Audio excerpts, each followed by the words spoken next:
My hope is that if we pose the question differently, the problem of consciousness will disappear. And the reason why I'm brave to say that, because things like that happened before. My metaphor or analogy is Elan Vital. It was a debate 10 times or maybe 100 times more forceful and powerful than the debate about consciousness today, and the problem disappeared. Dr. György Buzsáki is a world-renowned neuroscientist whose work has completely redefined how we understand memory, time, and the very architecture of thought itself. He's the author of the bestseller The Brain from Inside Out, where he lays out his idea that the brain isn't a passive processor of reality, but a rhythm-generating prediction machine. His research shows that we don't perceive time, we construct it from the body's own rhythms. That memory isn't stored like a file in a cabinet, but replayed like music. And what we call consciousness might just be the rhythm of life itself. Subscribe if you think the brain is more than wires and chemicals, if you believe it's a rhythm machine that dreams, predicts, and generates reality. The brain doesn't make time, clocks don't make time either, and we have no sensors for time or space because both of them are immaterial. How do animals solve time and space?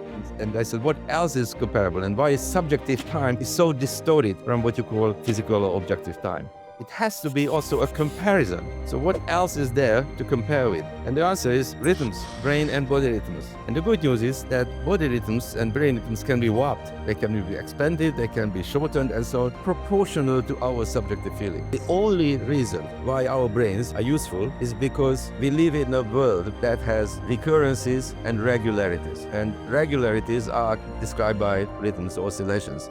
If there would be no regularity in the world, brains would be totally helpless.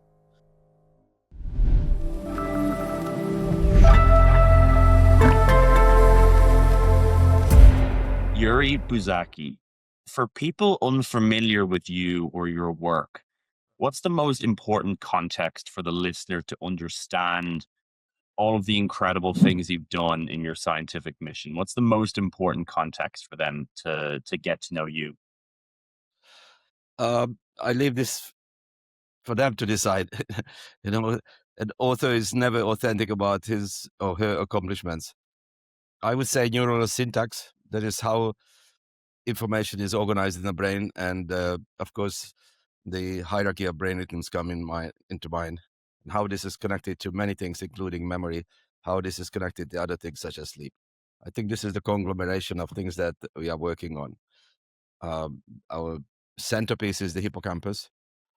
So we are trying to understand from the brain from the middle and use various techniques. I can tell you a little bit more about how we came about to this framework, but it's basically I've been obsessed with information transmissions from early on, and circuitry also from early on, being a radio ham. Yeah, I read a really great story of you sort of mapping out the microcircuitry of the hippocampus all the way back in the 1980s, sort of with single electrodes.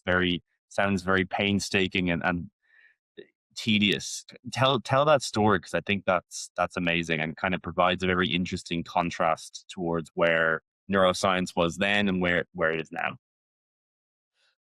It was very clear from the beginning that component diversity is what makes the brain so attractive. So when I started my career in the hippocampus, there was only one kind of inhibitory neuron. It was called the basket cell. In fact, initially it was called the Renshaw cells for very interesting historical reasons. And then it became clear that those can be wired in various ways. And being a radio ham, I knew that there are different ways how circuits can perform.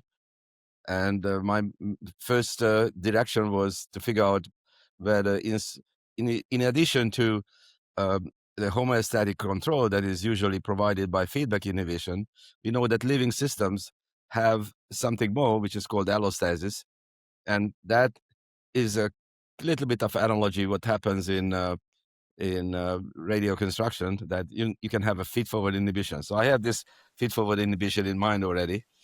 And in the 80s, early 80s, we identified feedforward inhibition in the brain, which I think is still the most fundamental finding I had. But of course, it's so obvious today that nobody cites the original source. But that was a big deal then, to show that indeed a an outsider, in this case probably subcortical inputs, can prepare and change the computational nature of a structure. And that hasn't changed, namely that the brain always uses various solutions, typically two fundamentally different ones, for computation. If you have just one, you will never learn anything. If you have the ability to switch from one to the other, then the nature of computation changes, and this is absolutely necessary. So what is the fundamental thing? Well, you can think about sleep and wake, but you can also say engaged and disengaged. And this is accomplished, now we know that, today we know this is accomplished mostly by subcortical neuromodulators. Back then, we didn't, or it was not so clear. So this is how we started, said, oh, the circuits are very important. So what was the right way to do? The available technologies were limited. FETs, field effect transistors, came about in the late 70s, and they got to Eastern Europe only in the 80s by some very nice gesture of my colleagues in the West, who smuggled transistors to Eastern Europe for me. So we could record single units in freely moving animals also. And we had to try to distinguish between inhibitory and excitatory interneurons. This is ridiculous today, right?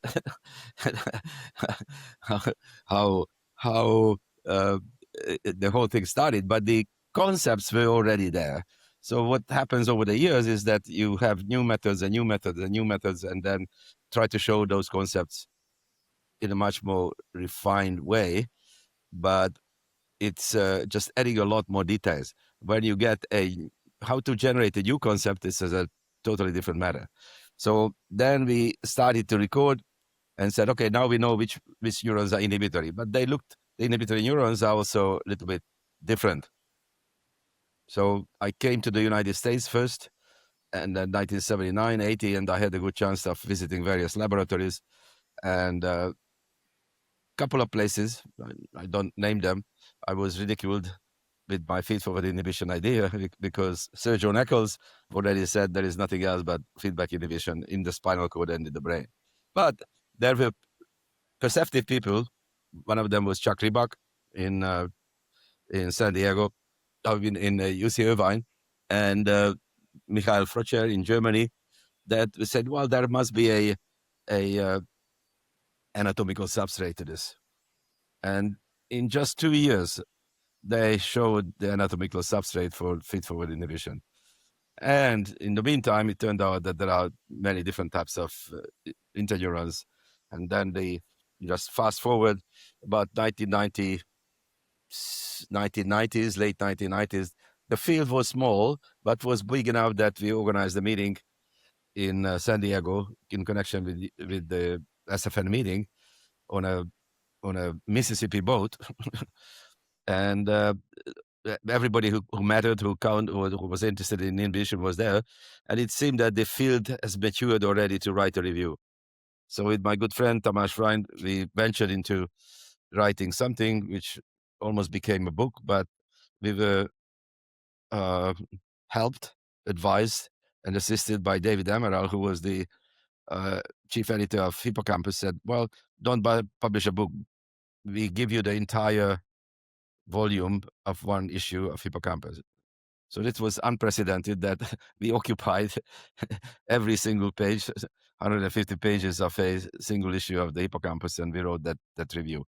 And then from there, the field catapulted. And I still recommend, if you would like to, if you have serious ideas, or you want to really convey something that requires details, then write a long review. I've done it 3 times in my life, and and that helps, because people cannot deny that you haven't contributed, or you haven't contributed more than others.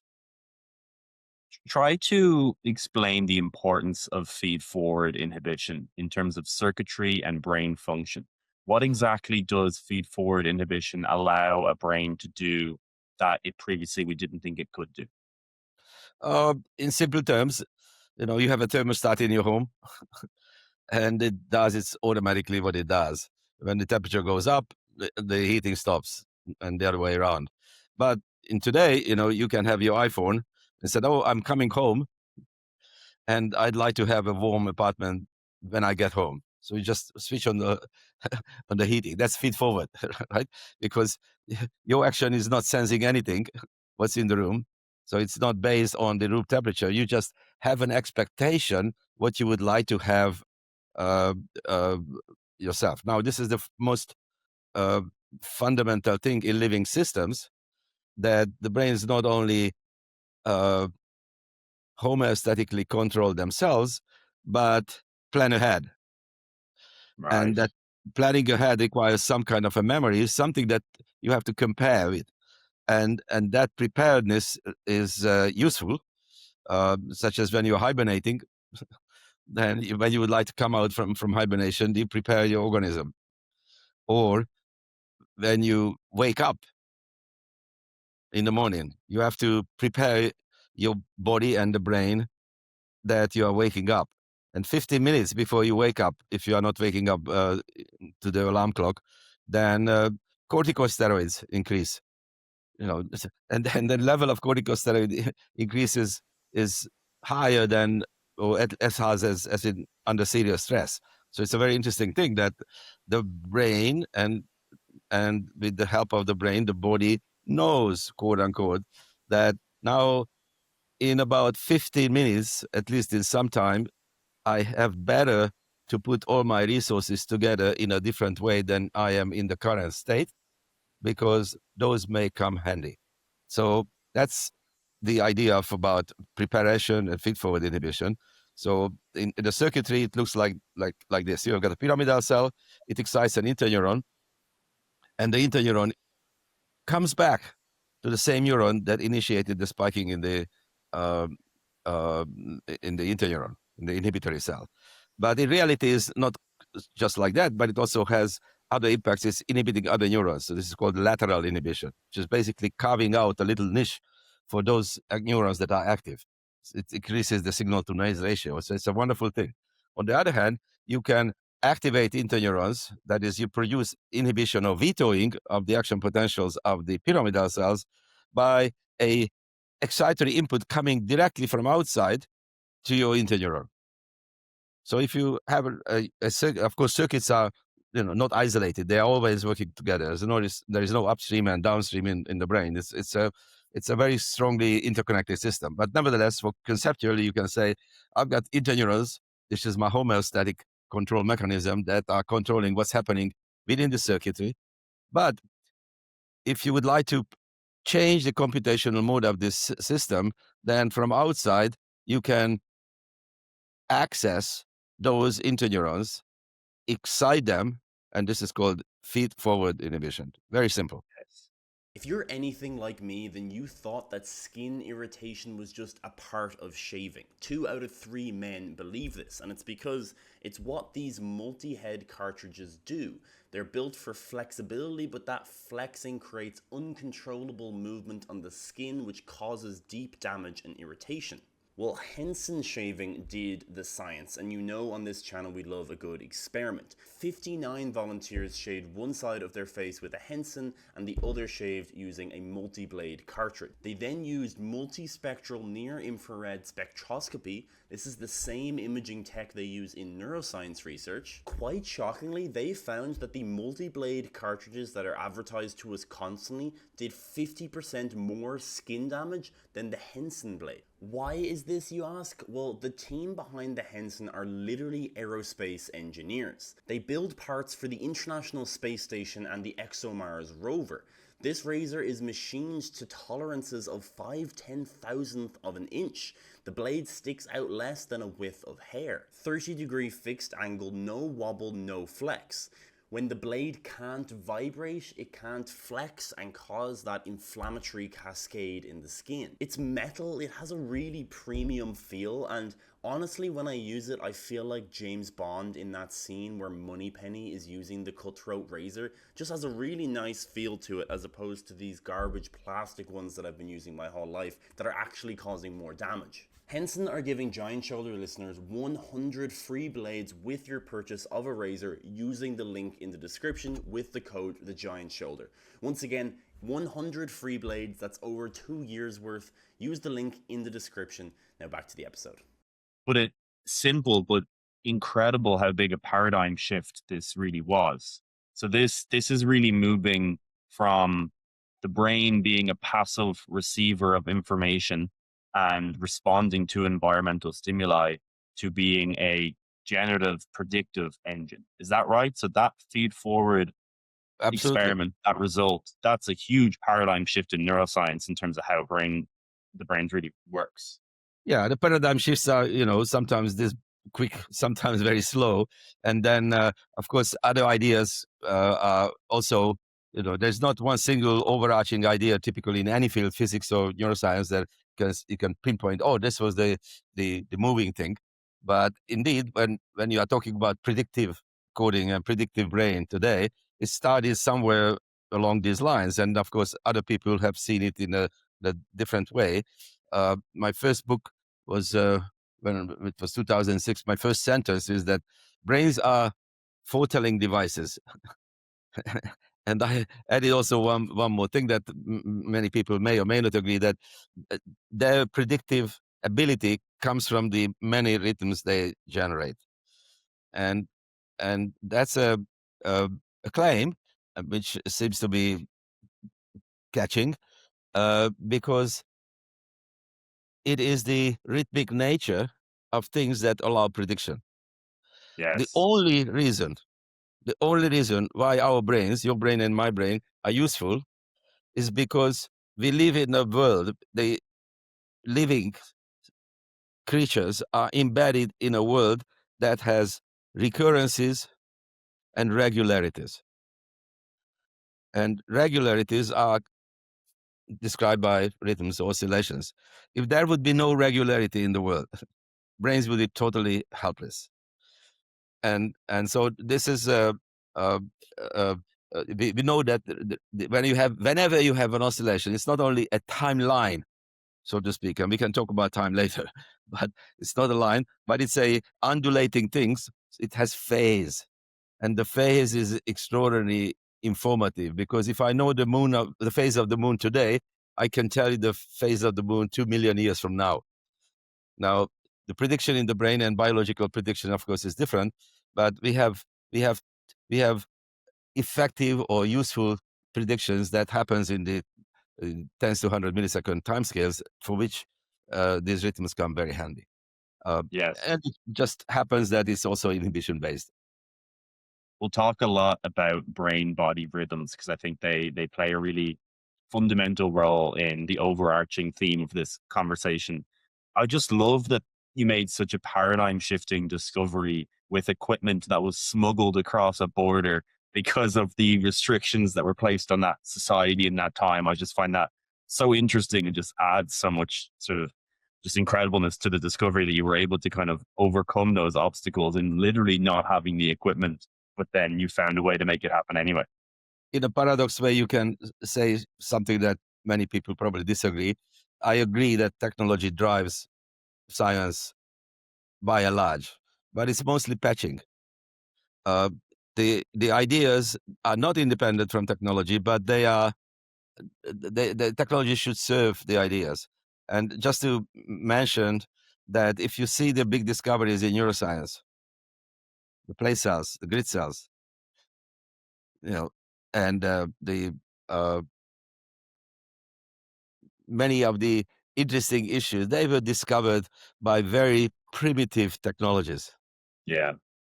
And it's because you use all your sensors and your brain is prepared. When you hear action potentials, because you are dealing with 1 or 2 neurons or head direction cells, Jim Rank discovered it in 10 minutes.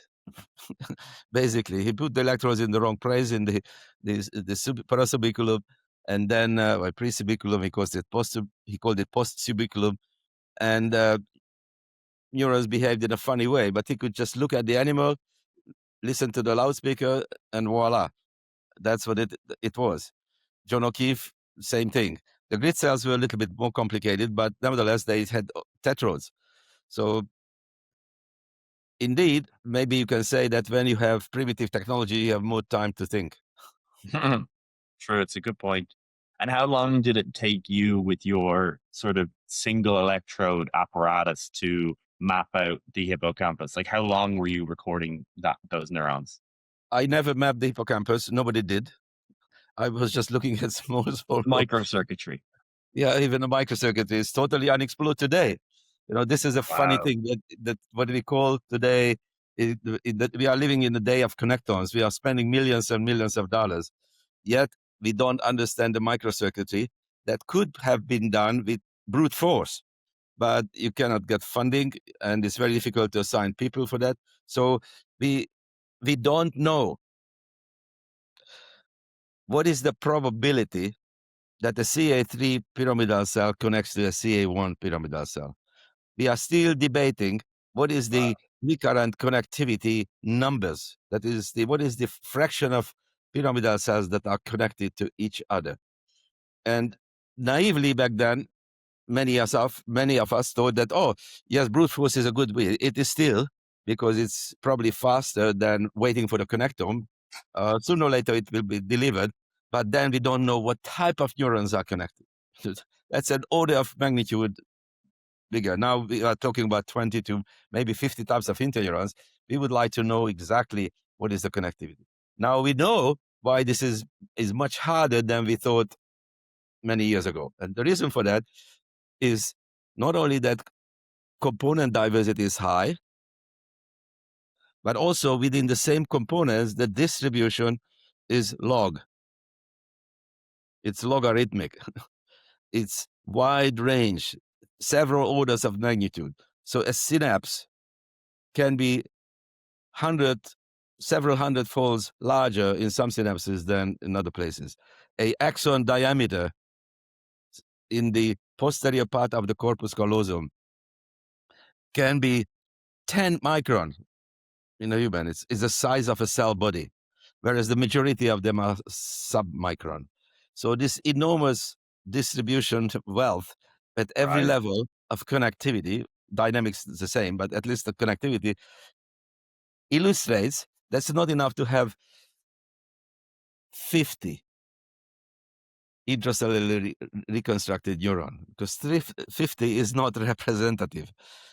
In a skewed distribution, there is no representative. There is no mean. It's meaningless to talk about the mean in a log normal distribution. So that's a interesting challenge.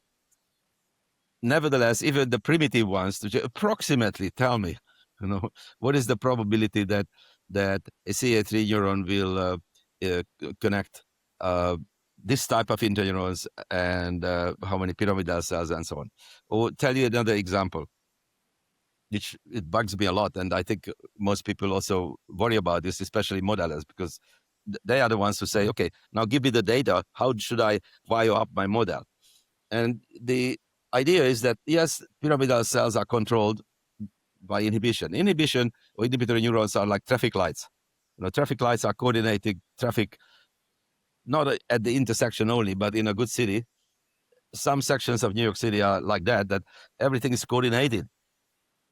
Again, this is like a feedforward inhibition or predictive coding, that you predict when the cars will arrive, 2 corners from now, given the past experience about traffic speed and so on.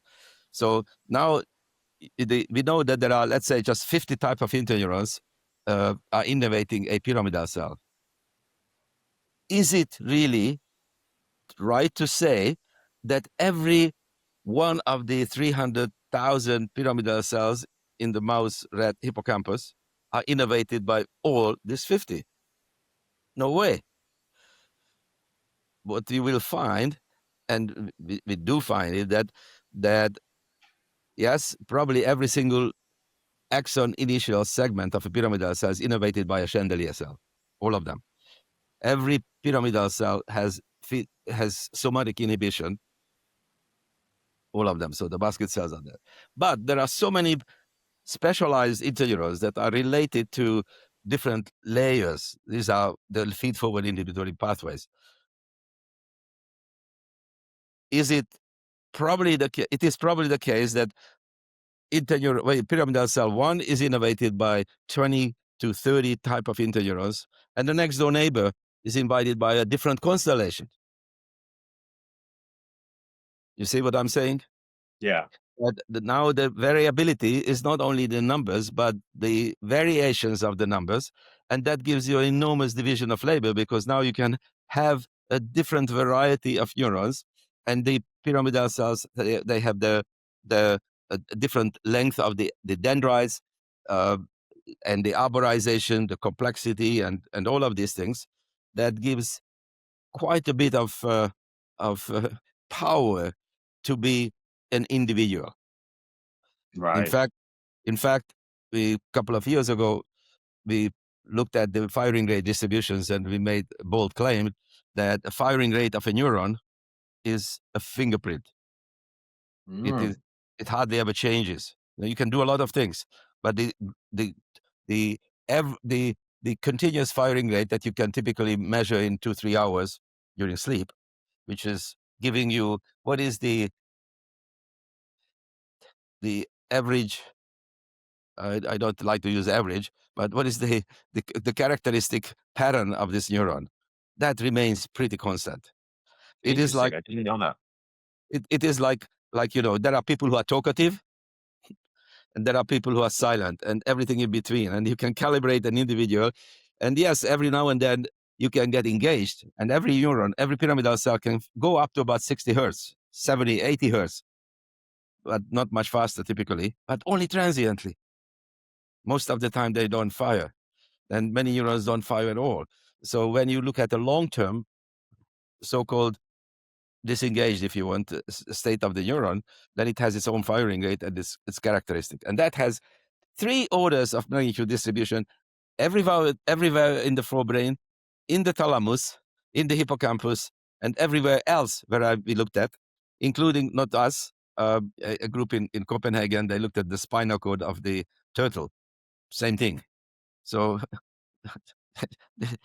this is a interesting thing to think about, how circuits are put together. Now, Yeah. one step further, if you want. Now, Phenomenally cool. you would I like to didn't have know that. you would like to have a cortical column, right? Reconstructed, or you would like to have a artificial circuit that represents the hippocampus, prefrontal cortex, whatever.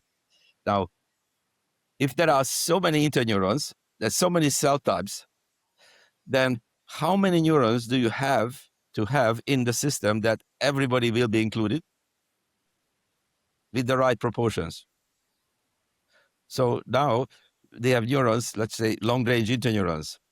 They are very rare. They're about 100 times less frequent than, let's say, basket cells. So now if you have 1,000 pyramidal cells, 10% of them are innervated, or 5% of them are innervated as basket cells, but there are 100 times fewer long-range interneurons. That 1% of the 5% is already 0 point something, so you cannot have one. And if you would like to have at least one, which is not a lot, just one, like, there are, important neurons, single neurons in the fly, for example. Now, you need to have at least one, but then you end up at least to have 50 to 100,000 pyramidal cells minimum. So these are what you can call circuit thinking. That is, and I'm not mentioning anything about dynamic. So far we just talked about wiring. Yeah, and just neurons. There isn't even, astrocytes and glia and other brain cells in that picture, which no doubt form even more complicated interactions and networks. And I mean, the 100 episodes in, and the complexity of the brain just absolutely blows me away every single time I have a conversation with someone like you. What do you think about the connectomics approach? Do you think we will have a full mapped out wiring diagram of the human brain in the next decade, in the next 2 decades. We seem to be making good progress. We've mapped a full Drosophila fruit fly brain. Obviously, the human brain is a couple of magnitudes greater than that. Do you think mapping the entire human brain is in the distant future? Do you think we will solve that problem soon? What are your thoughts on that? Um, my thoughts are irrelevant. They're relevant to me, Yuri. My thoughts are irrelevant. Yes, knowledge is valuable. Every single part of knowledge is valuable, but the science is a zero-sum game in a sense that there are scientists and there is money. Where you put your effort and your hours figuring out what. What would you like to learn? Okay, yes, it would be wonderful to have a connectome and every single anatomical knowledge that people generate, we jump in and try to use it. Now, as I already mentioned, the local circuits. If I had to make a decision, I would go for the local circuits because that's where the fundamental computation is taking place. I'm not saying all, of course not, but at least this is where the understanding can be pushed forward more effectively because we understand a lot about the dynamics of this local circuit, and Yes. and then you can get insights from it. But in order to get there, so then you always ask yourself, is that what is the end game? The human brain reconstruction. That's a nice statement for Congress, but it's Yes. not a statement for me because It's a bit I of a don't. marketing ploy more than, yeah. Yeah, that's right. Because they said, well, what is the detail, and why do we need to have everything to everything when we don't know who they are? And what would it take to identify the connectivity at every single level? So I think what happens now is an extraordinarily good thing. At least what I see here is people scale back and said, no, human brain is good. But the fundamental organization is remarkably similar in all mammals. And the dynamical organization, which we can talk about later, are remarkably similar. So people are reconstructing small pieces. And we will have not we as a community, there is a consortium looking at the dorsal mid hippocampus, and perhaps with the enteral cortex, we will have a good idea about numbers soon. Not about the connections across different types, that's a different call. But you can, the way I see it as an outsider, I'm a consultant on one of these groups, that you still have to have a question. Said, okay, now we've got this rich information. Now we would like to understand something. Give me an idea. So I said, okay, now if this is an idea, what is the difference between superficial and deep layer pyramidal cells? And that's easy. And it's wonderful because now you've got large numbers. Today's slogan in neuroscience, large numbers. You need large numbers. You can say, okay, what is distributions? What is the distribution of these neurons? And they are doing a marvelous job. Next thing is that, I have a specific question about this interneuron type that should be here. Show me that. So then you can zoom in. So if you are hoping that, and these people are extremely smart who are doing this. I mean, extraordinary people. Several of them are my very close friends. So they are doing extraordinary job. They know what is important and what is not important.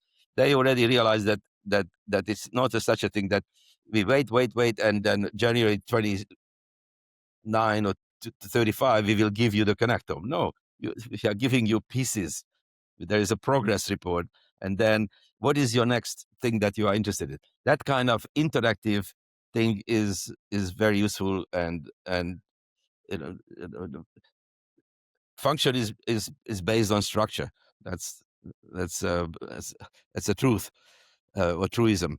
That means that yes, that kind of a knowledge is important.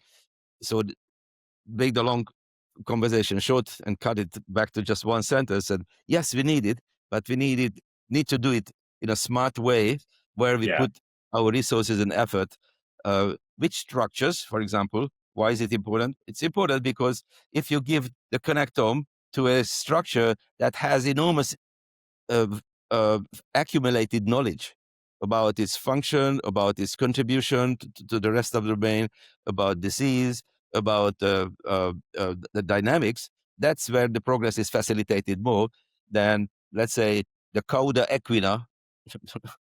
This is the very end of the spinal cord. Super important, micturition is a very important thing, and and and so on. But understanding that part of the spinal cord in details is less important than, let's say, a cortical module. Right. And It's I'm a sort of chauvinist. I'm a chauvinistic. People will scream and say, "No, no, no! The flykinectomy is more important than anything else." And this is where you can negotiate. I think that makes sense to me. I guess it's sort of analogous to the Human Genome Project in the early 2000s, where some scientists thought we would just solve biology if we could figure out the entire human genome, and we got giant sequence of letters, and it turns out that actually wasn't a gigantic discovery, or not a lot of experiments came out of it, or we didn't figure out any foundational elements of biology from deciphering the genome. And it sort of might have been more of a marketing plan and a bit of a, to build hype around the science, rather than there was clear ideas of what deciphering that giant sequence of letters would actually do. That while we're decoding the structure of the brain, we need to have a very clear idea of what kind of questions and what kind of experiments could come out of the gigantic task of mapping the entire brain, where local microcircuitry, as you say, might be more useful for figuring out psychiatric conditions or drug relationships, or just in general deciphering brain function.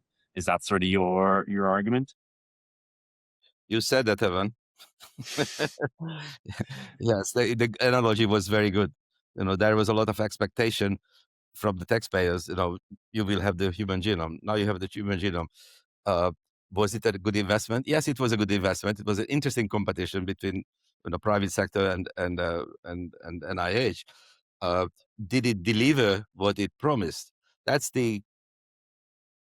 where I have my own responsibility as a scientist to open my mouth when these decisions are made, because sooner or later people want to know what happened to your claims. This is I was for a while on the advisory board of the Human Brain Project. The claims were extraordinary from day one. Every sober neuroscientist knew that the claims are ridiculous and it will be a huge disappointment. Yet, it was an easy sell. Yes. Let's go to the Inside Out Brain. This is a book that I read, I'd say about 5 years ago. I think it's absolutely incredible. A really seminal, I think, book for neuroscience. And I would recommend that all of the listeners go pick up a copy. It really is amazing. What is the Inside Out Brain? Sort of lay out sort of the core ideas in that book in as simple language as possible. It is both a framework and an attitude. Now, what it basically, well, let me just put it in a historical perspective.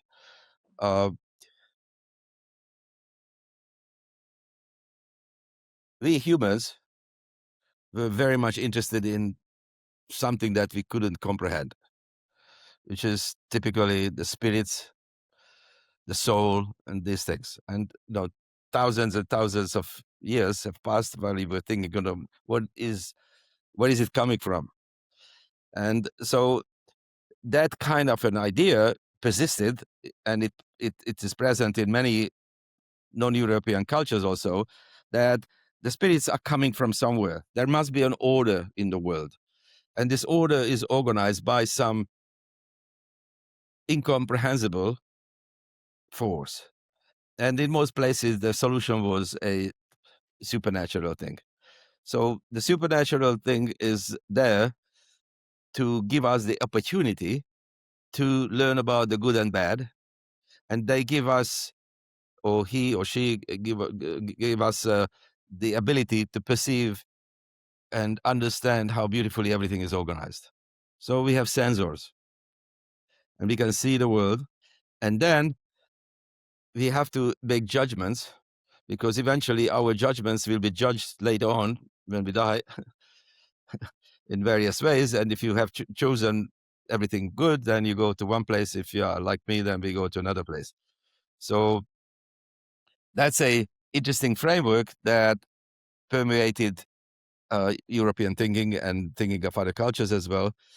And then we were looking for various answers to that. The problem with that, of course, is that you have to put something spooky in the machinery, whatever the soul is made, where you have to make decisions. And that was, of course, free will.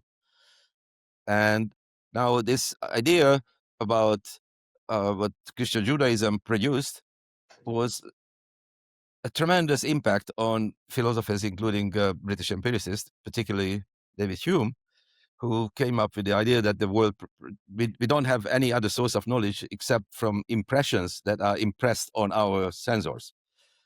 And fast forward to William James, and said, when people already started think about that, oh, where does this information comes together? That's the brain. So once brain science was initially cognitive science and psychology, even though they didn't have these names, came about, they said, okay, now we already have a lot of questions, and the brain is there to sense the world in its beauty as well as in its reality. And then when it really came to brain science, then we were looking for where these sensors will become useful. And it becomes useful only when you can translate something to an output, which is action. But there is something in between what you perceive and what is the output. That's the will, the free will. We call it decision making now. So this is the problem that was posed to me and probably many other people, and said, how can it be right? And then you say, what am I doing? I'm working on the hippocampus. How can I tell to Evan what I'm working on? I said, memory, because the hippocampus is about memory, right?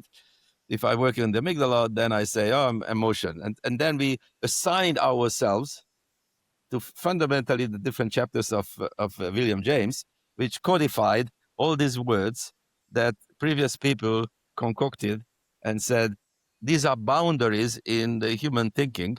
And this is how our soul, how our mind is organized. Now, let's see if you're a believer that the mind is coming out or is emerging from the brain. Where are the homes of these interesting words? And that's what you can call boxology. And this is one dead end, I thought. The other dead end was to look at the existing paradigms, is how we were doing neuroscience. And the typical way of doing neuroscience used to be is that, okay, I'd like to understand the auditory system or the hearing. I'd like to understand the touch and so on. We give stimuli, and then we start with the simple, and then we put them together in different combinations and hope that someday we will understand how human faces are perceived.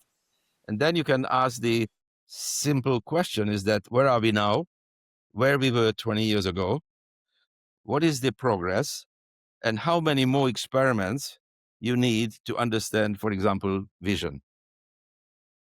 So how many anesthetized and non-anesthetized cats and monkeys are needed using the framework of the day to understand vision? And my conclusion was never. We never understand it. Interesting. And oops, sorry, let's just stop for a second. No worries. I'll edit it out. No worries at all. You hear my, yeah. Wait a second. No worries. Take your time.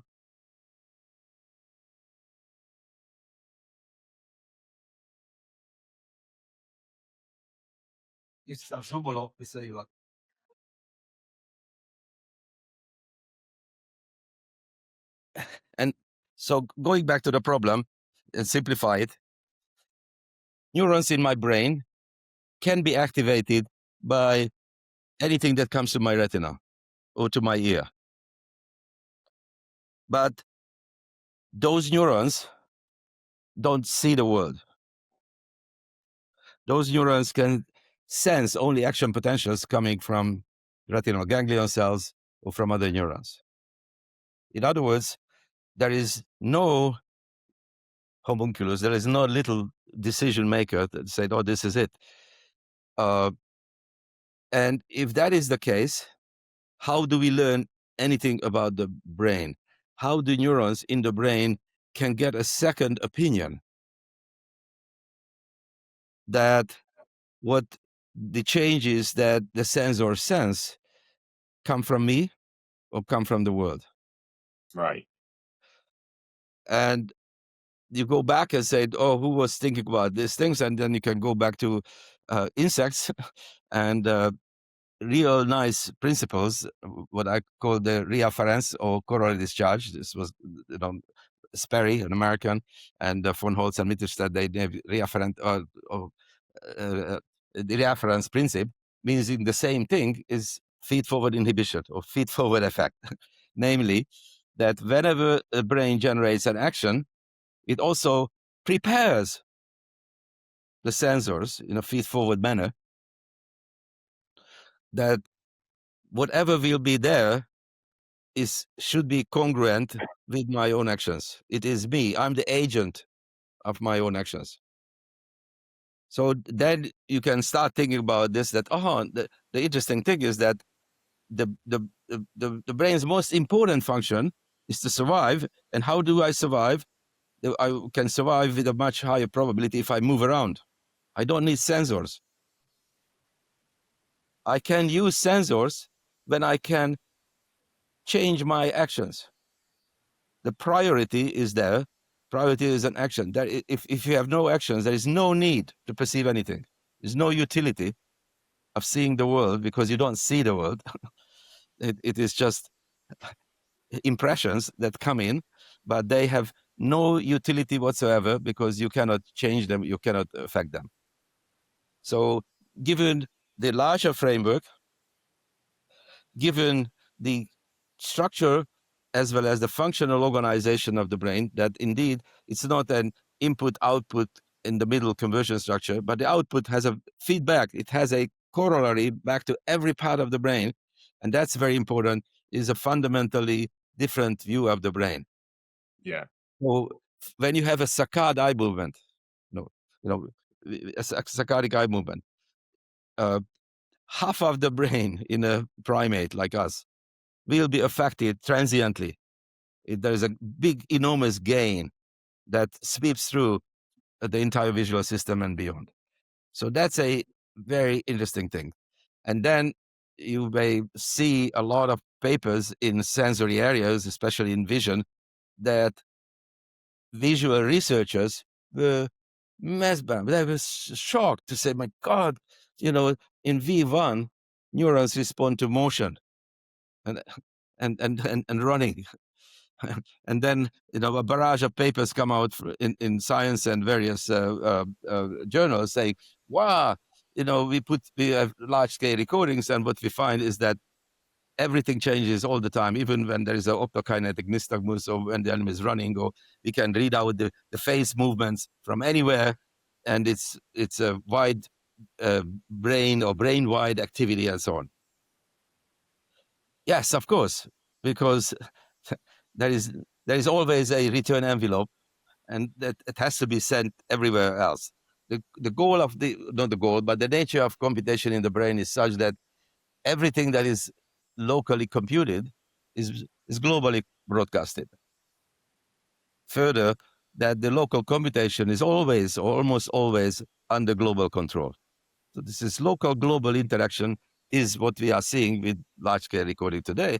And this was the intuition that we have seen earlier without the ability to record from everywhere all the time and with high resolution, that this is more important than this inside out, we call it, or the action-based coding is more important than than sensation, because the only way how we can eliminate the spooky stuff probably is to look at the output first, look at evolution this way, and see indeed that this is the solution that nature introduced. So there are very simple organisms that live in the ocean that don't have sensors, so to speak, but they move around. And then the sensors came later. So this is the framework. The circuit idea is the corollary discharge, which we generalized not only for circuitry and sensation, but for everything, including cognition. Now, if you look at the consequence of this, is that now we can understand, or we can think about complicated things such as the thought or thinking, because the thought is also an action. Action is in the book and in my framework is, of course, everything that comes out of the brain. It could be a peptide, it could be an endocrine control, it could be an autonomic response, it could be a disengaged pattern, which is the thought. The thought is an action, but it's a delayed action or deferred action that becomes useful at a later point in time. Let me try to explain this. A very simple organism is capable of generating an output, and if it has sensors, it can detect the consequences of its own actions and can register it for future use. So these things, action, memory, prediction, feedforward, they all come together. And this simple organism is very effective in a simple niche and at a very short time scale. And it can survive very well. A honeybee is perfect in its ecological niche. Now, with time in evolution, the simple circuitry is added to a loop and another loop, and many, many loops are added. That makes the brain a little bit more complicated. But the fundamental organization and the fundamental goals remain the same, which is predicting the consequences of the action of the brain. But now that brain, because of these many loops, is much smarter, and it can predict the future in a much noisier environment, and at a much longer time scale. Yes. Now, this is a big change, but at some point, these loops become so smart, so to speak, that you no longer need the body. You no longer need the environment. The brain can disengage. But the action system is still in charge, because it says, what if I would do that? These are called what if scenarios. I can do something without acting, and that's called thinking. I can evaluate whether being on your program is a useful thing or not useful thing without actually trying both. And this disengagement is where I say the thinking or the internal actions or internalized actions become a complicated stuff that we call thought or thinking. So at least the fundamental elements of this framework is very likely true. You can modify it and you can add a lot to it. But if you look at this way, then there is it's enormous simplification, and there is a common denominator how brains are organized. Yes. Simple or very complicated ones. And that kind of attitude or framework helped us to look things differently during the past several years. So several of our papers are inspired by this kind of thinking, and we see things differently. So if at the minimum, I would say, if it's not an alternative, I got a lot of pushback, obviously, and I really appreciate that this is an alternative view of looking at the brain, And if you have different views, your knowledge will be different. Of course, I'm a believer in it, so I think this is the right way to do. But even if you are not a believer, if you are trying this, you will get something else. So the one easy translation of this attitude is that when you design an experiment, or when you used to design an experiment, you say you generate a hypothesis first and you test your hypothesis.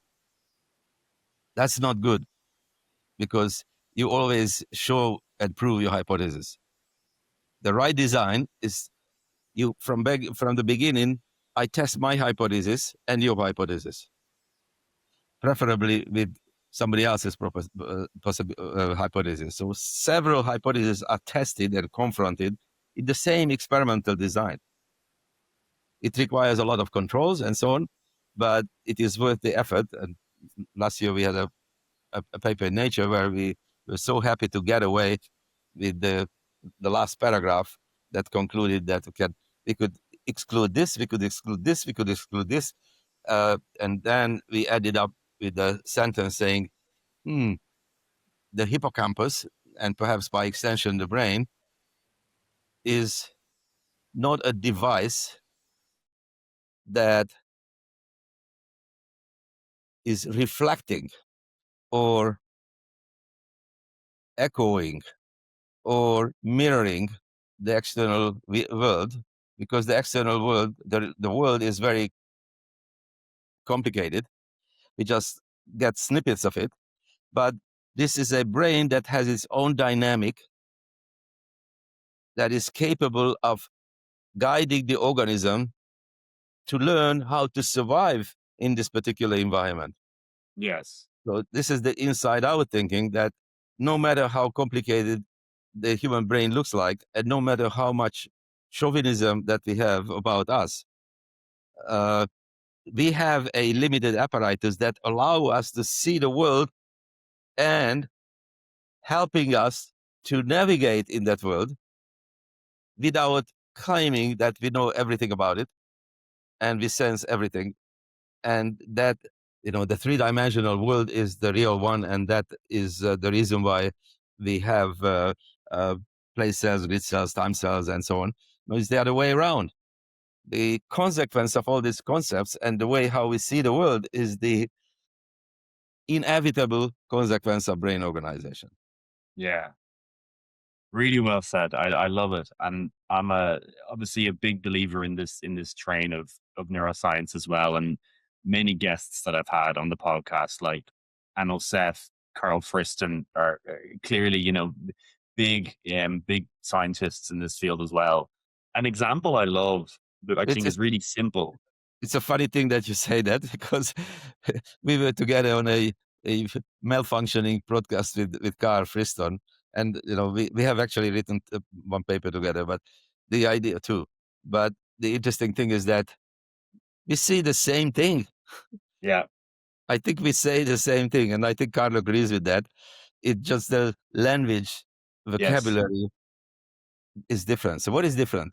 So this is what I tell myself and Carl, that there is a difference between principles and mechanisms. Principles that can be put, there's abstract, and that they can be put into equations, are substrate free because they are abstractions. Mechanisms are substrate dependent. So just because I have an equation, it doesn't translate automatically at all to function. I still have to do my homework. So the experimental and the theoretical approach complements each other, and I think that's what we agreed upon. Said, predictive brain. I'm saying the same thing. Yes. How do I say it? Very differently than what they say here. I said, I'm deriving it from Bayesian predictions. I said, no, I'm looking at Feedforward inhibition. But at the end of the day, I think we are very similar. And you said is the same thing. We discussed it and said, interesting when things become really complicated and you trying to come to the ultimate one sentence or one paragraph conclusions. Maybe we are saying the same thing. Yeah, you guys need to collaborate on a paper and just unify the language. But I would agree that it seemed like, Analset takes sort of more of a consciousness approach to it, but reading Being You and reading The Inside Out Brain, there's just so many parallels. And it really does seem like it's coming from the same bank of experimental evidence and the same stuff, but you have a much more electrophysiological sort of base of understanding, and his is a bit more theoretical, consciousness based. But example I love that I always like to talk about is from Lisa Feldman Barrett, where if you drink water, like it takes about 20 minutes for your body to absorb water, but your body will initiate hydration pathways immediately because it sees, okay, you're consuming a colorless liquid. So it's a really interesting and practical example that we all do every day of the predictive brain, where your brain will start these hydration pathways immediately, even though it takes 20 minutes to kick in, because it sees you're drinking a colorless liquid that tastes in a particular way. The last time you drank this colorless liquid that tasted a particular way in these circumstances, you became hydrated. So we're just going to kickstart that hydration right away. I think that's just a nice, easy, really simple framework to understand the predictive brain and everything you've talked about that we all do every single day, just drinking water. It's a simple example, but I always liked it. We should give credit to Ivan Petrovich Pavlov, Yes. because basically he discovered this kind of thinking, right? And he was a physiologist. He was interested in the gastric functions, and he was embarrassed by seeing that the food didn't get into the stomach, but the stomach already started increasing its acidity and Right. and releasing enzyme, because the brain and the body and the autonomic nervous system, but you need the brain for that, that from vision and smell, the body is prepared. That's the allostasis. That's the prediction. And I don't know who before Pavlov thought about that. Maybe Sechenov was the similar thinking, or other people, or even before. But I think everybody who's working with the living systems knows, consciously or subconsciously, that these are the fundamental organizing things that are easy to describe as goals, right? Because everything is much easier to describe in terms of goals. And we have to understand what is behind this prediction. Yes. Let's dive. I really wanted to talk about body rhythms, because I would say that this might be one area that does differ or is underemphasized maybe by Seth and Friston in terms of how these predictions and how these brain rhythms all sync up. You place a very strong emphasis on brain body rhythms and brain body entrainment. Sort of talk about that a little bit and what exactly that means, and lay that foundation again in simple terms, because this is something that I haven't heard many other people talking about, those body rhythms and how that initiates this sort of predictive brain system. So to talk about this, I find this really interesting. So the inside out idea is fundamentally you need an actuator connected to the brain. The brain without an actuator is totally useless. You can have the most complicated tissue culture. There is a lot of noise or discussion about human organoids, and which are fantastic, of course, but human organoid brains also. And last year there were 2 meetings about ethical issues that people worry about. What happens to a set of neurons interconnected in the dish that are human neurons. My God, some horrible thing can happen, that they emerge consciousness and things like that.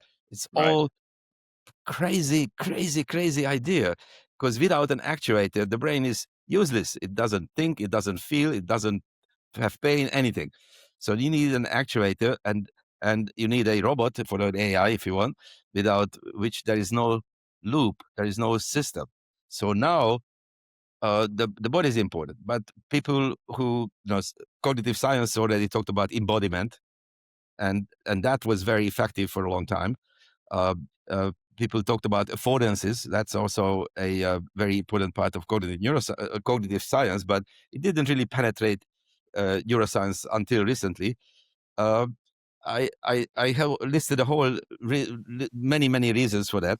One of them is historic. The other one is lacking the right framework.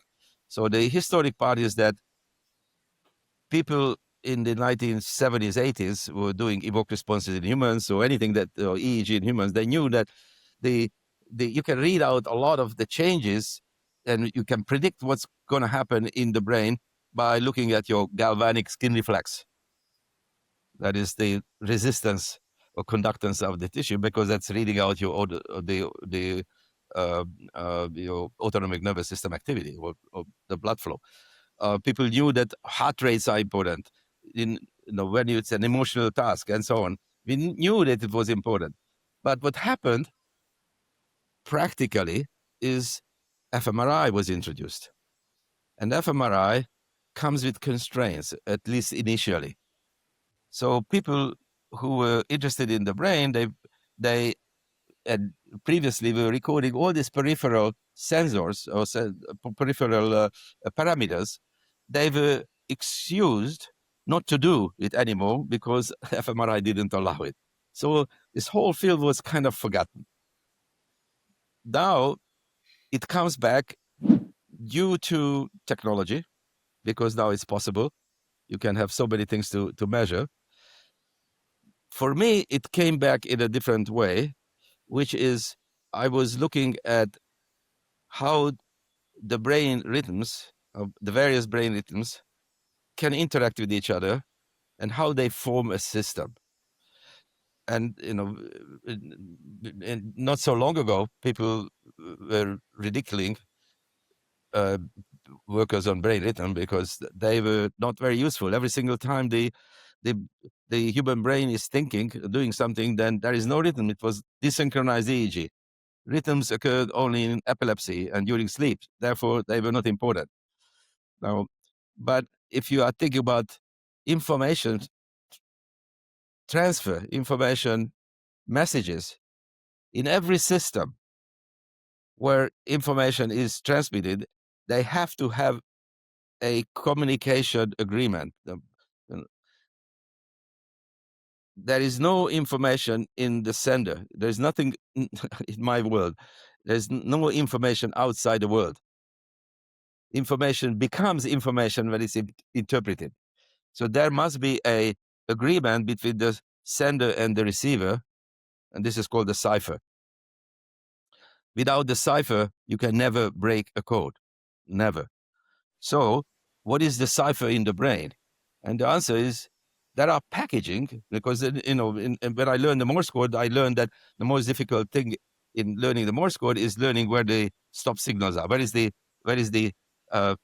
silence? Because that's the end of a message. When you say tita, tita, that's AA. When you say tita, tita, it's C. So this is a big difference. And now in the brain, it's even more complicated because there are only action potential. There are only bits. So looking at from this framework, we need a way to package information. You need to mark the beginning and the end of the messages. And this should be known not only by the sender, but also from the receiver. And this is given for free in the brain because there are these rhythms that are inhibition based. A minute ago, I said it's like a traffic controller that this number of action potentials can go, and then that information can be transferred to the next traffic light and said, okay, now this is the amount of message, the amount of spikes that you have to deal with. Now, like in human language, the short messages and long messages has to be concatenated to come up with a syntax. And then we started to look into more details that, there are not only rhythms, they are like the periodic system. Every segment of time, from short to long, have been covered by some rhythms. That was a revelation for many of us. The next revelation for people is that actually they can be put on to a log scale. there is a system. It's almost like the Mendeleev's periodic system. There is nobody missing. They have their place. You just have to put in a log scale, not in a linear scale. That's good. The real insight comes from the idea that they form a hierarchy. The hierarchy is formed in such a way that the phase of the slow oscillation modulates the amplitude of the faster rhythm. And the phase of the faster one modulates the amplitude of the even faster one. And it percolates from slow to very fast. So they are connected, they are organized. They are not just separately existing. So now you can make from short messages, longer messages, you can make neuronal ladders, neuronal words, neuronal sentences. And it can be done because the reader can sense the same syntactical rule. Right. Now, so this was 2004 and so on and so on. This is But what you call neural syntax. which are called neural syntax, but also I call the hierarchical organization of the brain. But the problem is when you try to use the brain for timing and phasing and so on, there are many things that are slower than that. And so where is the anatomical or the physiological repertoire that is dealing with much slower things that we know existed? For example, in my medical school studies, I learned there is a Herring wave, which is that the blood pressure changes slowly at the tens of second scale. People realize that this fluctuation has an impact, quite a large impact, on how we perceive, how we shake hands, everything that you look at, or how the information is going from the hippocampus to the neocortex, or your pupil diameter can tell you whether in the hippocampus a sharp wave ripple can occur and when. Or your stomach rhythm can change the power of the alpha waves. So this seemed to be a interesting control. Or when we looked at how a pattern which we are obsessed with is called hippocampal sharp wave ripple pattern, and many of us are using it as a unit for information transfer, memory consolidation, all about cognition. But it turned out that the same pattern is capable of reducing glucose levels in the body. Wow. Right? So during every night we have about 2 to 4,000 of these ripples, and they are affecting the body. And then you say, it's interesting. Of course it is, has to be, because sharp wave ripples were not invented in the mammalian brain. They are there in brains where there's nobody to read the content, such as a lizard that has a sharp wave, but the readers are very primitive. There is no real neocortex. But it can have an impact on the body. So there was this beautiful pattern, this is the most synchronous pattern in the mammalian brain, that was invented or introduced by evolution to do some body regulation.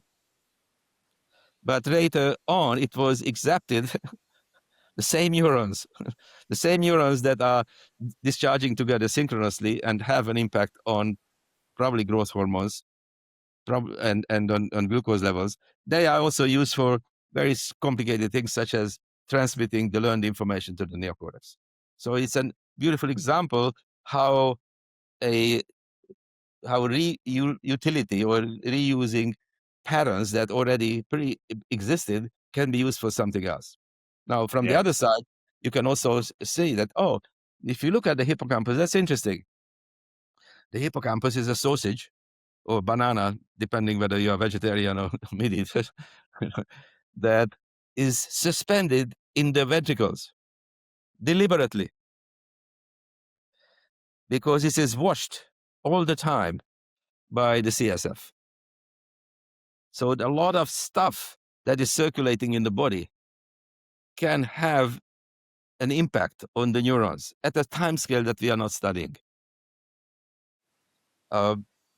we wrote a review with a previous graduate student where we showed that, or just illustrated that, yes, we know that there are receptors for fast neurotransmission such as GABA and glutamate. There is AMPA receptors and GABA B receptors. There are neuromodulators receptors. We can account for about, let's say, 50 different stuff that have receptors in the pyramidal cells. But there is another 200, 300, 400 other receptors, and we have no clue whatsoever. But we know that there are alcohol receptors. We know that there are stress hormone receptors and so on. But there are many, many, many more that we haven't thought about.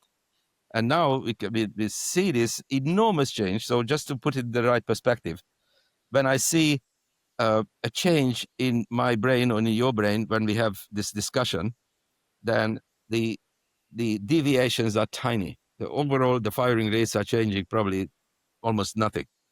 But when you have this body rhythm, let's say a 1 minute oscillation, or a 15-minute oscillation, or a 4-hour oscillation, the magnitude of the excitability is an order of magnitude larger. So we have a tsunami of change that goes on all the time, consciously or subconsciously. And what we call cognition are the droplets on this tsunami. That alone is an invitation to investigate further, because that is an interesting problem. How you can make this huge change. It has to be useful. It costs a lot of ATP.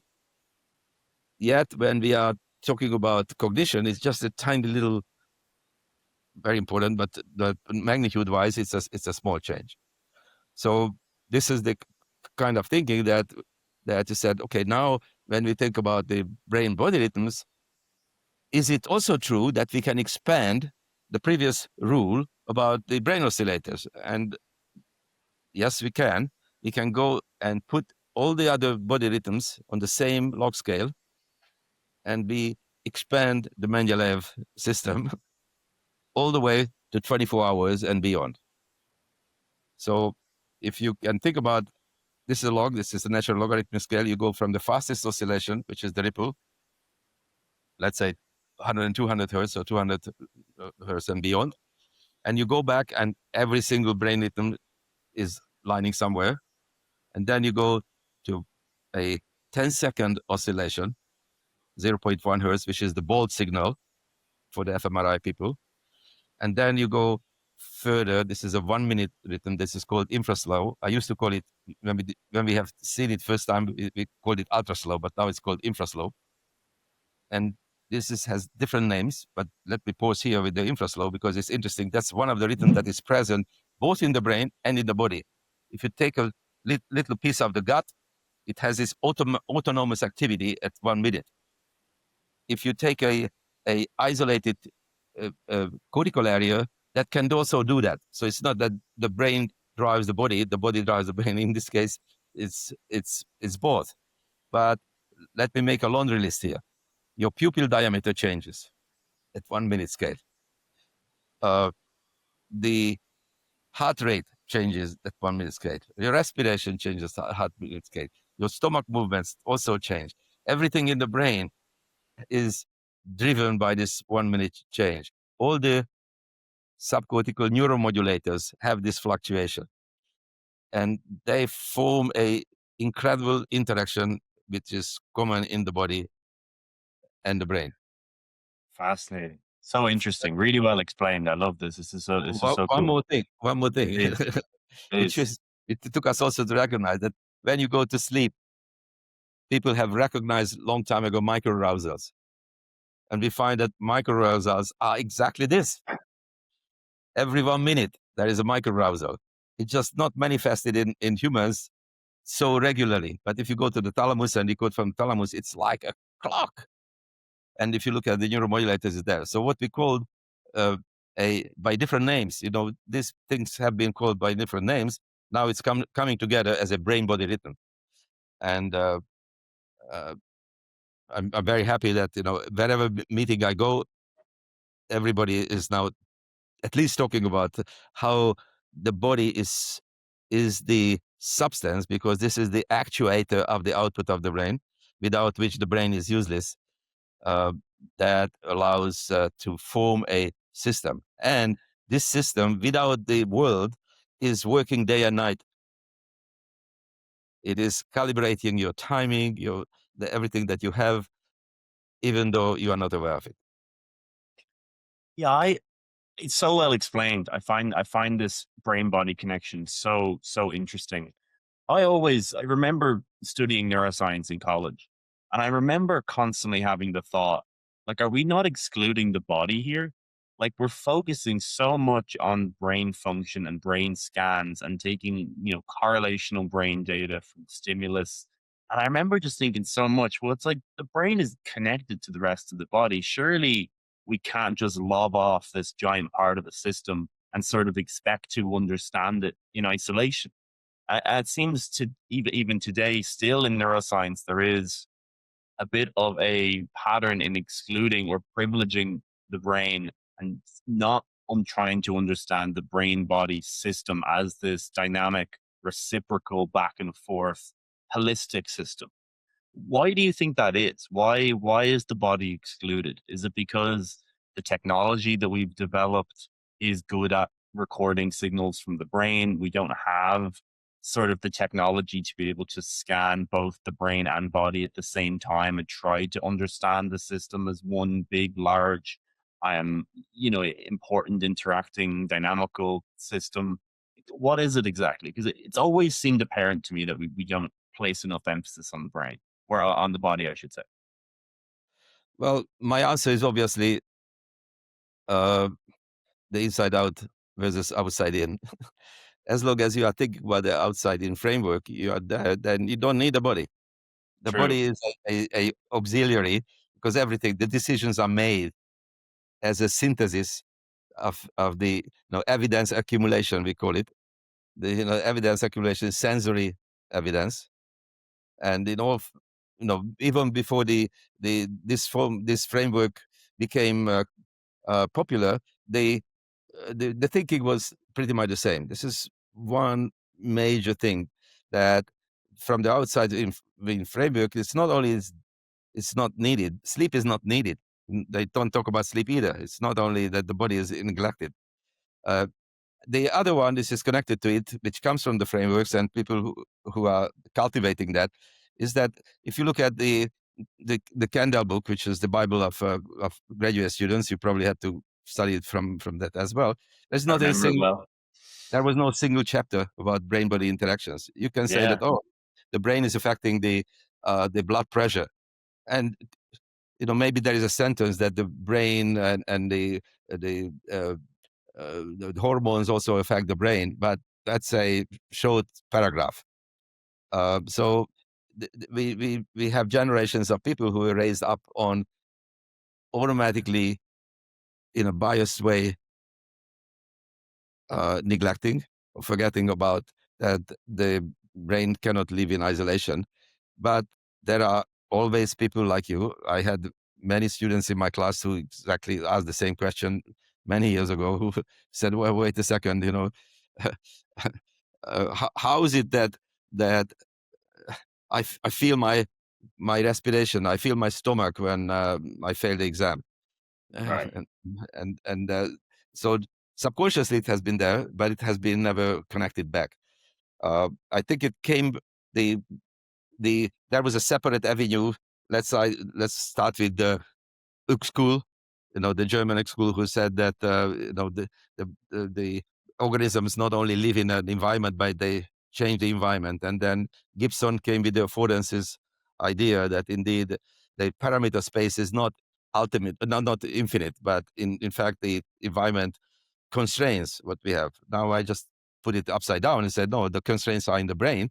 These are the constraints, and the brain and the body that allows. And if you think about the whole evolution, it said, oh, why can't I play the piano faster than Peter Benzer? He has the world record of. He cannot play more than the 12 hertz, because this is the cerebellar rhythm that just gives limits. But the other way around is also true, that there is no need to have a faster controller, which is the brain, because the body is confined. The body speed is confined, or is constrained by actin and myosin. So it's a very practical solution, and this is why the brain is slow.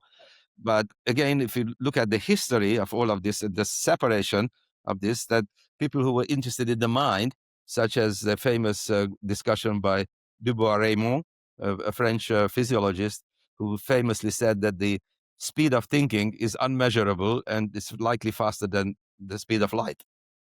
Because it seemed so obvious, right? That thinking is something different. It's not physical. And now we know that thinking is so damn slow. It's not faster than the speed of the muscle. So these are the kind of things that if you put things in the right perspective, all of a sudden the questions will be formulated differently. Yes. So do you think this provides a good framework for why mental and physical health are so unified or so connected? Someone is feeling poor physically, it almost always affects their mental health. If someone's mental health is suffering, it can affect their physical health. Do you think there's an underlying that, I think, lived experience that a lot of people can identify with is because of these brain and body rhythms, that entrainment? Do you think that sort of provides some theoretical scaffolding for sort of the lived experience of that mental and physical health and the importance of both? absolutely. So again, when we had this little paper about how the brain affects the glucose levels, the typical thinking has been and is still dominating that you cannot sleep well because you are obese. Obviously, you cannot sleep well. If you are depressed, you cannot sleep well either, and so on and so on. So the sleep was regarded as a consequence of the disease. Our thinking is slightly the other way around. Said, no, something happens in the body or in the brain and that changes the computation of brain circuits, the consequence of which will be bad sleep, because sleep is the honest state of the brain. You can't, sleep doesn't lie. Sleep is expressing the dynamics of your brain, which is different from a bad experience day, from a happy day. So it's called consequence, but it also has a different pattern when you have fever and so on. Or it can, when it changes, it can change everything in the body also. And when you have this sleep pattern change and you wake up in the morning, your brain is already different. Is depressed or not? So the famous case is that in depression, in depressed states or in depressed people, there is a dominance of REM sleep. So much so that in all the days they can recognize the serious depression is that REM sleep onset doesn't start at 2:00 in the morning, which is the regular time for you and me, but it can start at midnight, or it can start sometimes half an hour after you fall asleep. Right. Now, there are 7 million people in the United States on SSRIs, but not only SSRIs, but other antidepressants. They kill REM. They depress or kill REM. So they are affecting we think they are affecting depression, yes, but they are affecting depression by what mechanism? They are affecting fundamental computation in the brain, and that is manifested by sleep pattern changes. And the consequence of this is the disease rather than the other way around. Just to Right. drive the thing home, you can put normal mice in a reversed light dark cycle, or even worse, you can shift them every day, and they got Alzheimer like problems much earlier. Or if you take a completely healthy human young person and sleep deprive the person for, let's say, one night. This the night, the day after the sleep deprivation, you measure the glucose level and you do as a glucose tolerance test. It will be like in a diabetic person. So that's an enormous. I can give you another beautiful example that was done by Jan Born in Germany. That acetylcholine is known to affect. Acetylcholine is needed for working memory, attention, and so on. So it is good to increase acetylcholine level for memory, we thought. But he did the same thing before the student volunteers fell asleep.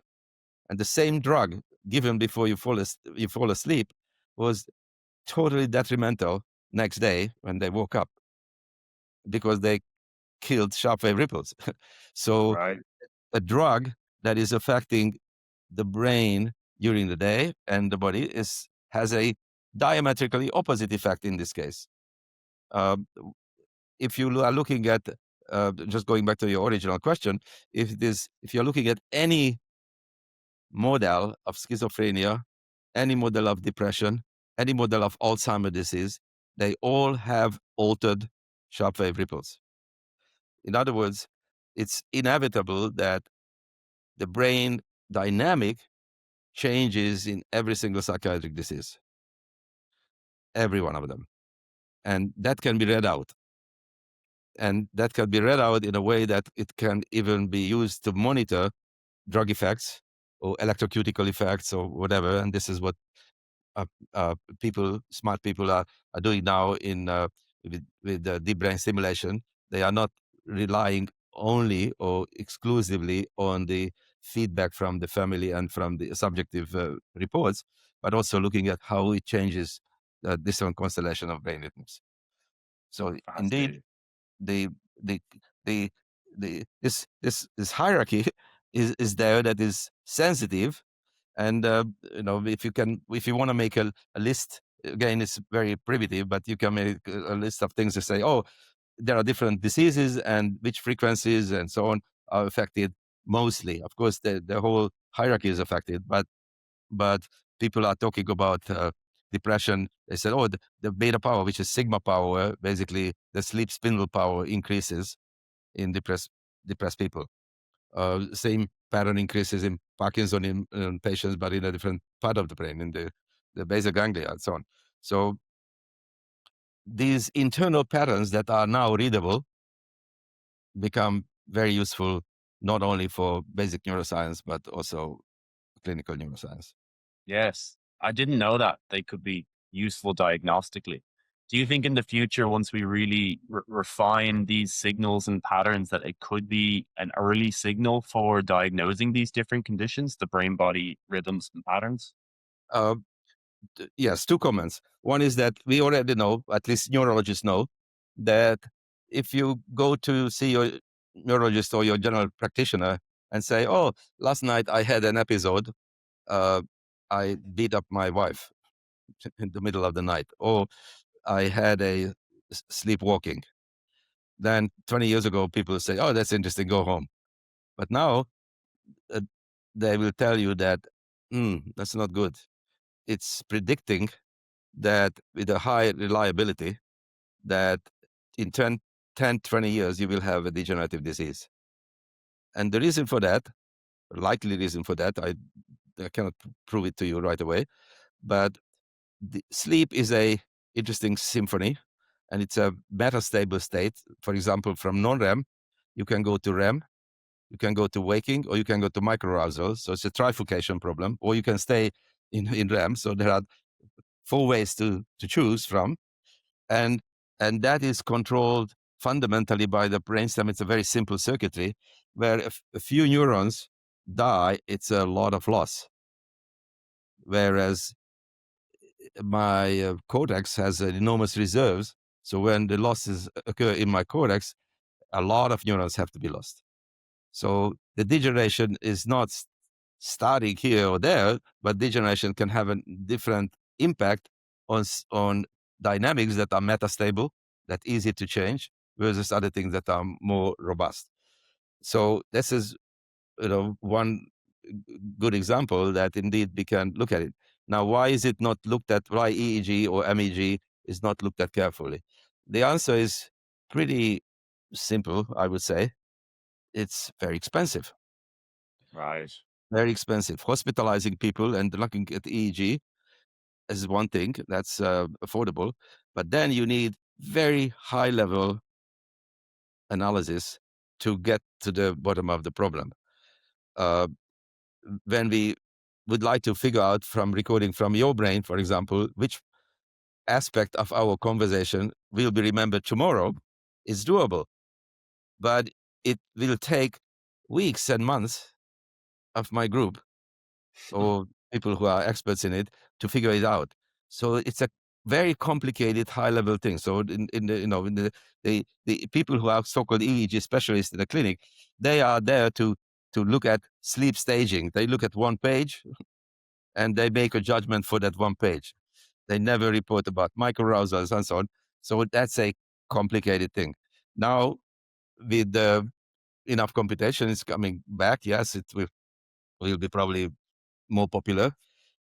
Again, there is a competitor, which is fMRI, because you can see there, and the field is enormous. It's a systematically organized thing, whereas MEG and EEG people are not really coordinated effectively. But the true dynamic of the brain happens at the speed of neural communication.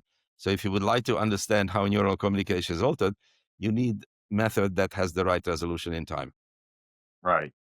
So this could be a space with new technology that completely changes how we diagnose these conditions. If there's a novel invention, a novel piece of technology that is really able to, at the right level of resolution, determine these brain body rhythms that could completely change how we even think about and diagnose a lot of psychiatric conditions.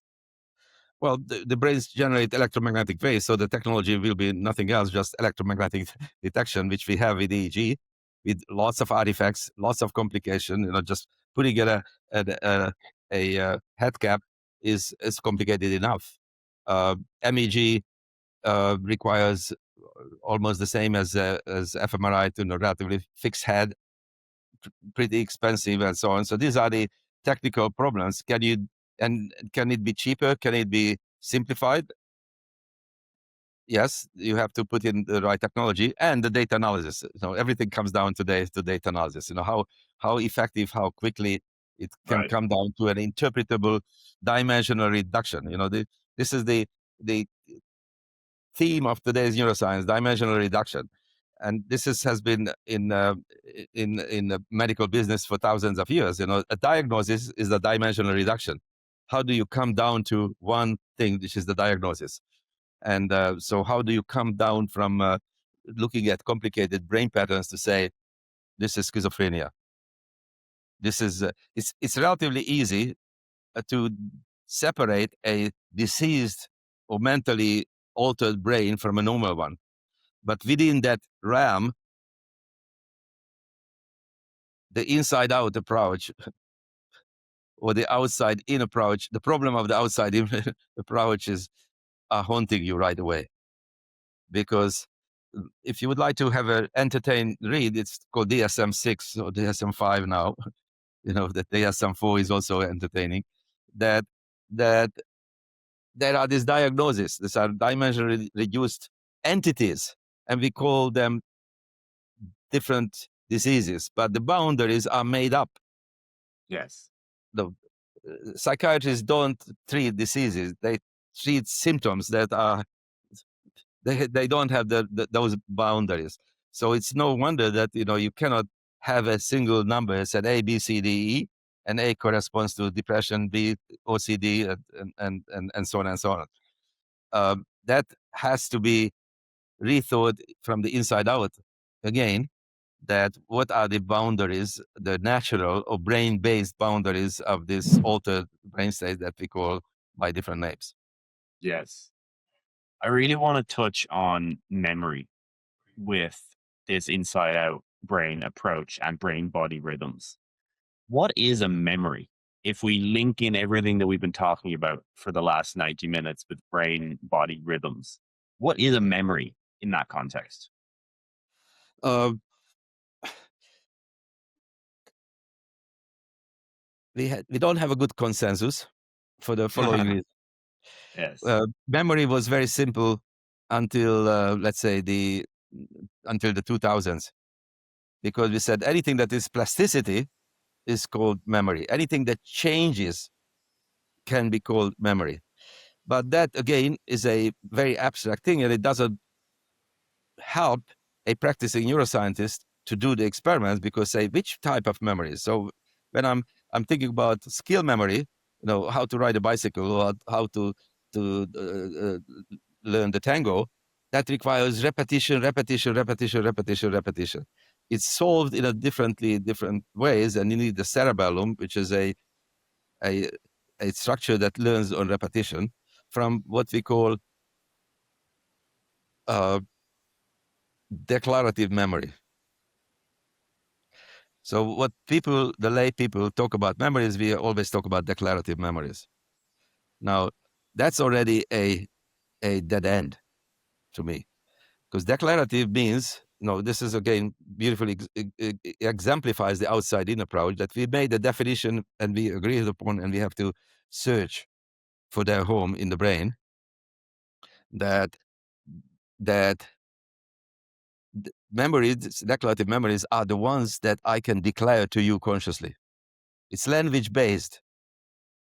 And if the definition is language-based, we automatically exclude experiments in animals. Right. And so then you can say, well, let's just stay with the declarative memory. They come also in two different forms. By and large, one is that we call semantic memory, which is the names of things, and so on. And the interesting one is what everybody is interested about are my memories, my personal memories, my autobiographical memories. Uh, That's a different type. We call it episodic memory. And that's what makes us human individuals separate from each other. So now, starting from the definition, said, how can I study this in animals? Because Enver Tulving defined it in an interesting, nice way. They said episodic memories or autobiographic memories are defined like what happened to me, where and when. The to me, of course, is a very interesting thing, because this is what he called the autonoetic, that I feel, I know I was the agent of my memories. I know that I had an interview with you because I was part of that. I was a player in that thing. And I know it happened sometime, and it happened somewhere.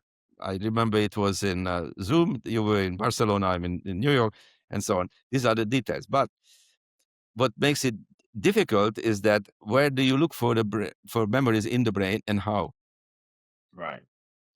And then when you look at the definition, you can say, yes, we can use the definition. For the moment, let's put aside of the autonoetic, because it's difficult. But what we can do is to say, we already know that memories are not history books.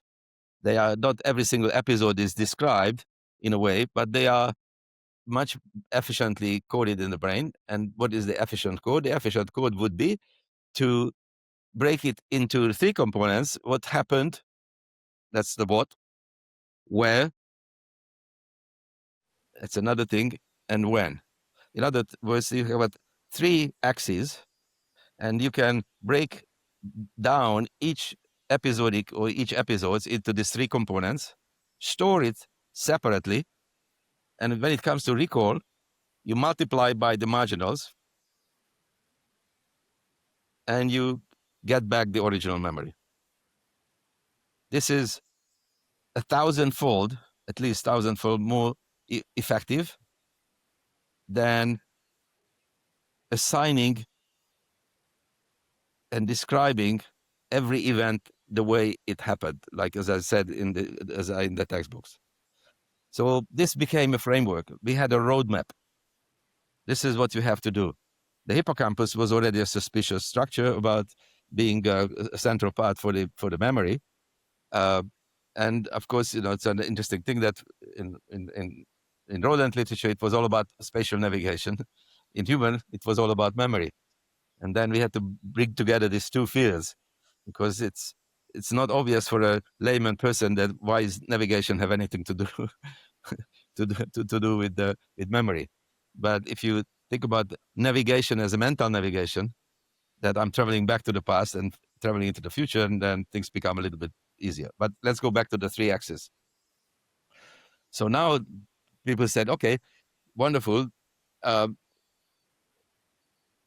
John O'Keefe described the hippocampus as a spatial navigation device. It's wonderful. So the hippocampus already has the spatial embedding. And then we described that there are sequences in the hippocampus that are important in episodic memory, or at least in working memory. And those sequences can be very effectively used to track time, track the relationship between the sequence change and the clock. And my good friend Howard Eichenbaum said, let's call them time cells. So there was a short moment in the history of neuroscience that we found it. We have the what, the where, and when in one structure. And Edward and Maybrit Moser, they added enormously to this field, showing that not only there is a coordinate system, and this is all about space and so on, but also they started to look at time. There is an absolute and fundamental flaw with it, which is, this is what I call Newtonian neuroscience. The Newtonian neuroscience is that I have a thing, I can put it in space, and I stamp a timeline to it. It is basically a Kantian system, a Newtonian Kantian system, where we really think that space is a container and time is an arrow. Right. But since 1905 and 1915, this kind of thinking disappeared. Space is now not a container. Space is the things themselves. And so that's a minor problem. The major problem is the way how we interpret our findings.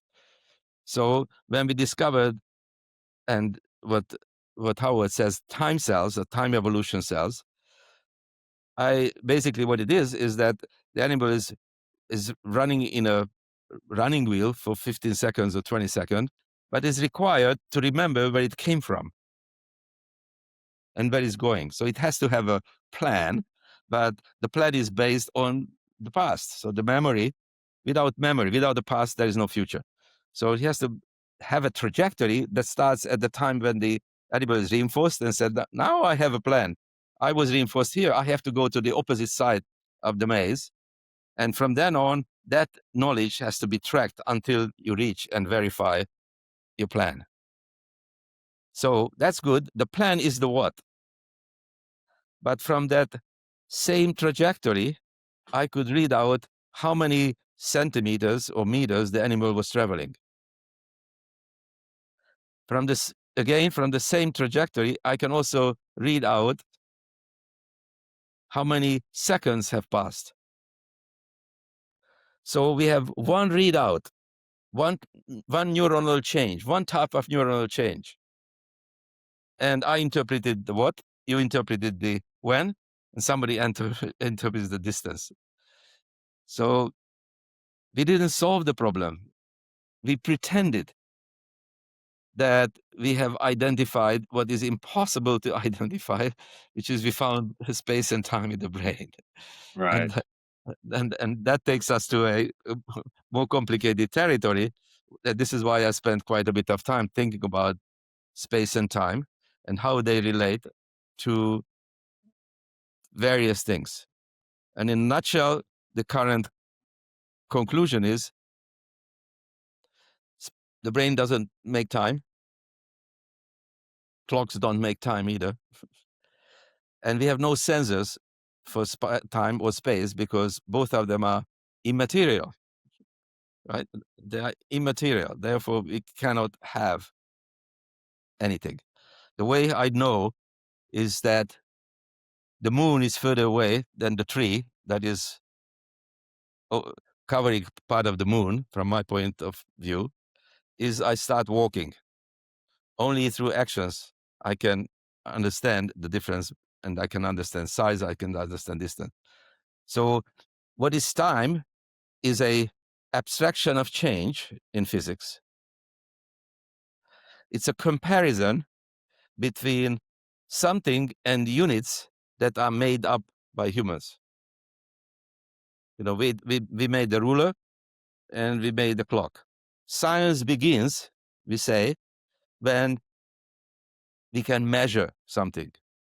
Because once we measure it, then we can communicate that measurement through units to other human beings. But there are no units in the world. There are no, that doesn't exist. So how do animals solve time and space? And I said, what else is comparable? And why subjective time is so distorted from what you call physical or objective time? So if we feel time, it has to be also a comparison. So what else is there to compare with? And the answer is rhythms, brain and body rhythms. These are the only things that exist for us to compare. And the good news is that body rhythms and brain rhythms can be warped. They can be expanded, they can be shortened, and so on, proportional to our subjective feeling.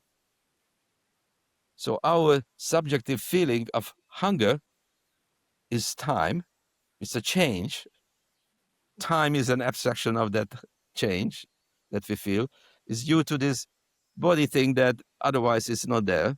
You know, you cannot tell if you're on an aeroplane and you wake up in the middle of the night and the aeroplane is going to Hong Kong. You have no idea, but it was 2 minutes, maybe 2 minutes and so on, but you don't know whether an hour or 3 hour passed because there is no other comparison. The only comparison that we can have is the rhythms that we have, and this is typically thirst, hunger, the bodily changes, you are tired, and so on. And then it calibrates the brain rhythms. Again, that's an interesting thing, that the meaning of a unit, let's say a meter, is meaningless unless you can have subdivided for further units. You can say there are decimeters and centimeters, but the centimeter is also meaningless unless you can divide it into further units. And it can go infinitum. And the interesting thing, which is asked by many wonderful, smart physicians, is that how far we can go, because we can always have to have a further, more refined metric. And this is the clash between continuity theory, which is Einstein's relativity theory, and quantum mechanics, where there are discrete and continuous. And this is an interesting, unsolvable problem. But the fact remains that if you would like to compare something with something, because the brain is always compares, it has to ground an unknown to the known, or something that is already given, and the brain rhythms are given. They can be felt with the help of the body rhythms, and that can give rise to the sensation of change in the brain body, and that's what we call time. We just have a little problem that this time is not reliably related to the clock time, because the comparison is a human consensus.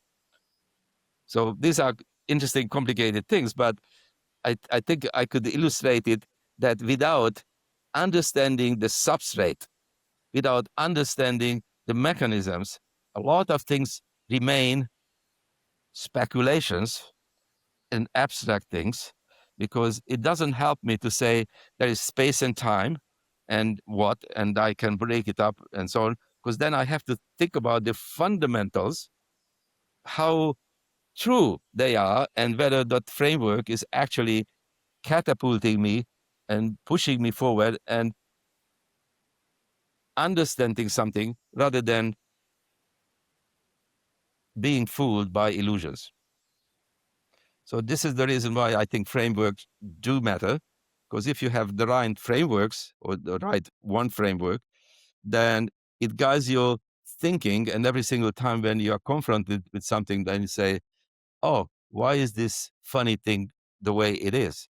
Is it because somebody else was crazy and have seen something wrong and we can have an argument in the next 5 years? Or because the framework is different? Um, I think that's the summary. It's such an interesting way of thinking about it. You know, it's such a puzzling idea how the brain and the body deal with these weird concepts like space and time. And I think it's intuitive that it has to do it through endogenous rhythms that it itself creates, that it's not something external that it's deriving time from, but it's endogenous rhythms within the brain and body that space and time are created. If we jump back to memory for a second, I learned the engram theory of memory in college. My lecturer, Tomas Ryan, is a big engram neuroscientist in Trinity College Dublin. What the sort of theory that we were taught was that when we have a memory or we recall a memory, we are activating the same neurons across the cortex that were activated when we engaged in that and formed that memory for the first time.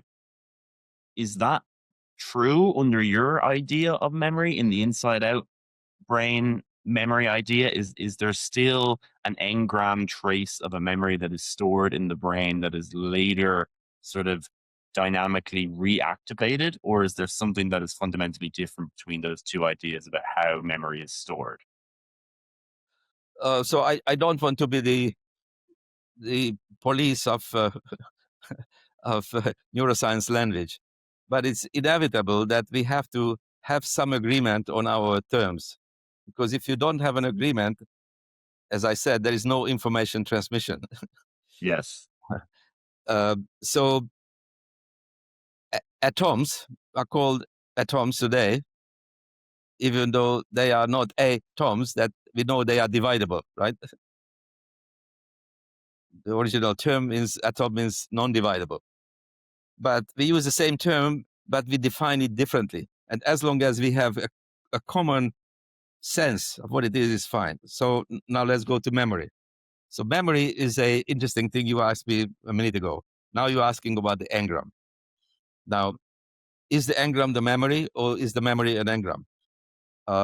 Again, it depends how you define it. So engram today is almost used interchangeably with memory, and that's Yes. fine.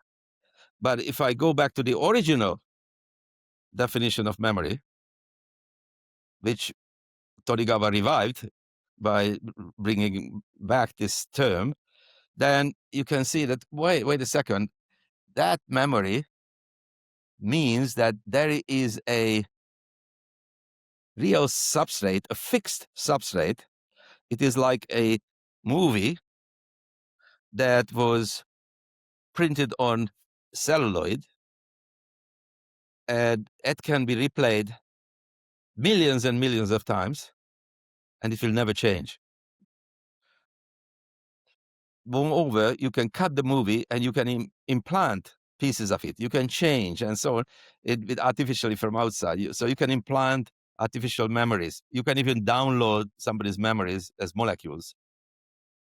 And that's where the problem for me occurs, is that if that would be the case, then we have one framework, one avenue. This is what we have to do. But I have been through this already. In the 70s, there was this field, also engram came back as the fashionable word, when people really thought that there are molecules that are memory molecules. And they did experiments like that, trained planarias to do various learning tricks. And they grounded their brains and they were given to other planaria with the expectation they will become smarter. Moreover, there was an infamous person, Ungar, who introduced the term scotophobia. Scotophobia means I hate dark, which is the opposite what rodents do. They go to the dark all the time. But they were shocked. Therefore, they hated to go to the dark compartment. So their brain was altered. They learned. So they made extracts from the brain and they injected it into naive animals. And according to the experiments, they, without learning, the memory, the engram was already in their brains. Therefore, they avoided the dark. Right. I remember learning these experiments. Yeah. You do? Yeah. You're too young for that. Well, I learned about them much later on. But no, that field disappeared completely because one day, one or two sober individuals said, wait a second, that's impossible from the molecular point of view, and give me the scotophombin. I will try it in my own experiments. And Ungar never gave out the scotophombin. But also other people said, well, wait a second. Martin Seligman and other smart people talked about prepared, unprepared, and contra-prepared behaviors that are constrained or facilitated by our evolution. And so there are constraints. It's not so simple to do these tricks. Anyway, there's long story short, then you know that Ungar committed suicide because it was fake. It was a he, he probably did something right and misunderstood something, and then he didn't want to admit it, and so on. So that field died. Right. But bringing the idea of the engram to the current world, if you really think that optogenetically you can do this, and it's a fantastic progress and extraordinary attempts, and I have all my admiration of these things, what people do, but we have to bring back to the thinking, to the question that you're asking, is that indeed there are substrate, there are memory neurons. Do I have neurons that are doing nothing else or dedicated to description of my wife? What if I burn all those neurons? According to the engram theory, my image of my wife disappears. According to what I think, is no, the runner-ups in the dynamic will occupy that space right away, and nothing happens until enormous number of neurons are killed. And this is what is shown in Alzheimer's disease also. You have to kill a lot and lot of cells before you actually see obvious memory issues. Subtle, you can see, but not that. So that brings us to something what's called the dynamics. So what is the problem of the current thinking, in my view, and what is what I will think as a memory trace? I know that there is no such a thing as frozen memory. The memories are somewhere, but they are useful only as long as they are retrievable. If I cannot recall my memories, it doesn't matter how much I have. It has to come to the surface of consciousness, and I have a limited capacity, 7 plus minus 2, to manipulate those memories. So that happens not in my microsecond, it happens over time. So there's a sequence, and that sequence is as important as in Shostakovich or in Mozart, when you have a melody. It does matter what is the sequence of the activity, because if neurons are scrambled and they are firing together, or just randomized and fired, their meaning and their readout is very different, I believe. Therefore, when you just activate all neurons simultaneously, in a simple situation where there is nothing else to do, just go, no go, or left or right, or something simple, then it have the illusion that in fact you are reactivating the memory. No, you are reactivating part of a classifier that classifies the experiment and the world around you into broader categories, and these broader categories are activated, but it's not the engram that you are looking for. And so sequential pattern is my memory. Sequential readout is what is effective in retrieving something. But to your question, is it the same? kind of neurons that are read out during memory than the ones that we put in? The answer is yes and no. Sorry. Yes, in a sense that when this experiment was done in a simple way by Itzhak Fried in humans, which we cannot do very well, which is the test of the episodic memory is free recall. So they were shown movies and they found neurons that were activated at a particular scene. And the real experiment came after 5 minutes when the person was asked to recall what they remembered. And they remembered various things and they reported it. And before they uttered that I have seen this scene, or I've seen Jennifer Aniston or whoever, the neurons started to fire, and those neurons that fired during the movie scenes also. So from this conclusion, there were only 5 cells in this entire paper, and they were selected to demonstrate the possibility that indeed is the same neuron. Now, the complication is that the brain is always changing. The brain cannot sit still. This is the consequence partially by the non-integer relationship among brain rhythms, because the non-integer relationship generates interference, and that the interference drives the change. You never can step back into the same river. It's Heraclitus. So it is always changing, and that applies to the rebuilding of the brain itself. This is called, unfortunately, with the term representational drift, which is not due to representation, is due to the internal change of the brain. So those neurons that were active yesterday, they are not active today in a way that there are certain parts are changing.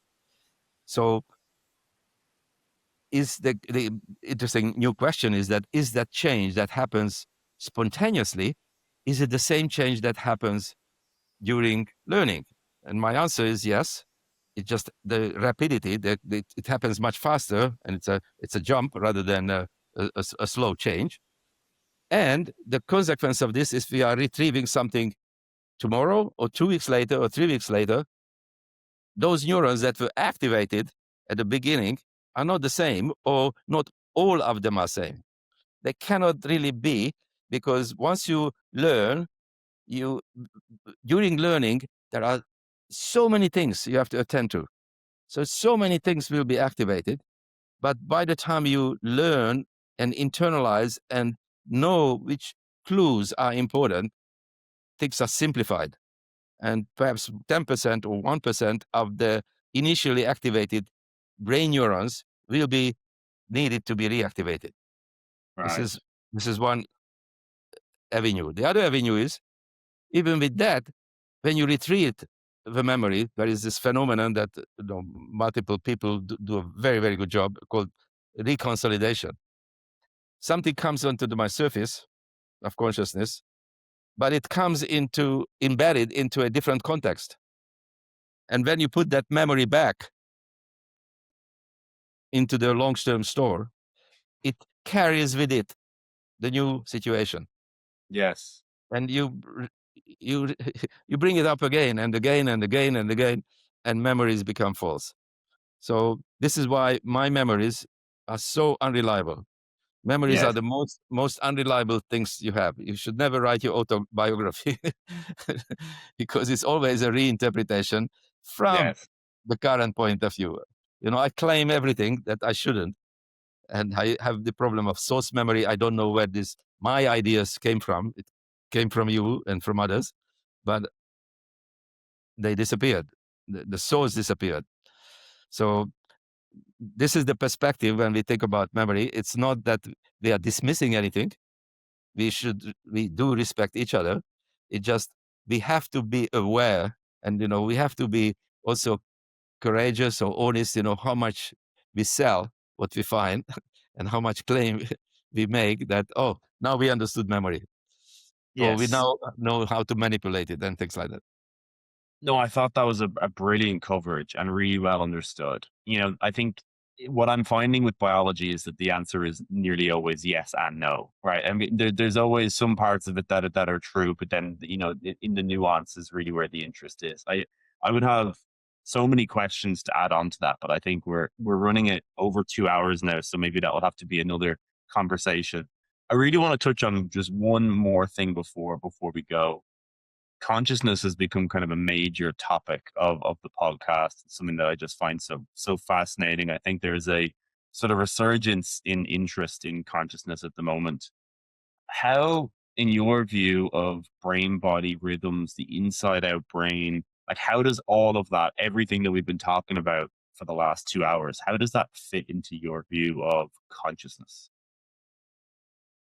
That would be a 2-hour other I know conversation. it would. I know. Uh, and I'll be the last person. I'm not an authority. I don't think anybody is. Everybody is an expert in consciousness. And Yes. and I the only thing I can say in a few words is that framework does matter. If we have, my hope is that if we pose the question differently, the problem of consciousness will disappear. Interesting. And the reason why I'm brave to say that, because things like that happened before. My metaphor or analogy is Elan Vital. You don't know what I'm talking about. Elan Vital is The name is familiar, but I'm not entirely sure. I know the name. it was coined by Henri Bergson, a French philosopher who was criticizing Einstein and so on. But it was a debate 10 times or maybe 100 times more forceful and powerful than the debate about consciousness today. And the essence of it is that how can a seed give rise to a tree? Or how the unification of a sperm and an ovum gives rise to a human being without a elan vital, which is a life force. Yes, yes. There has to be, there must be a force. There must be either God or something internal drive to generate that. And it's impossible to explain it from the old framework. And you can debate. And then came along DNA. And in basically a decade, you said, yeah, this is how it works. You have DNA, that's a basic plan. From there, you go to messenger RNA. The RNA is capable of taking the messages, and then we generate proteins. And the proteins, from there, we don't quite understand, but we already know that this is how things started, and this is how it should work. And the term elan vital and the problem of the force, the life force, disappeared. So maybe if we think the way from the inside out view or from another framework that somebody will come along with, that problem will go away or put in a totally different light. So that's my personal view, and this is why I don't think a lot about consciousness. Yuri, this has been so much fun. You're an incredibly interesting man. 2 hours just absolutely flew by. I thought this was an incredibly interesting conversation. Thank you so much for your time. I really, really enjoyed this. I'd love to have you back on again because I think you're so good at explaining these things. I learned so much. I think the listener is bound to have learned so much. So I really appreciate it. I thought that was great. Thank you, Evan. Take care. The Giant Shoulder mission is to explore radical ideas in biology, neuroscience, and consciousness, and elevate those stories to the highest possible level while keeping them accessible to everyone. If this interests you and you want to support independent science, then please consider subscribing to the Clips channel. Check out our 26 Neuroscience book. You can download it for free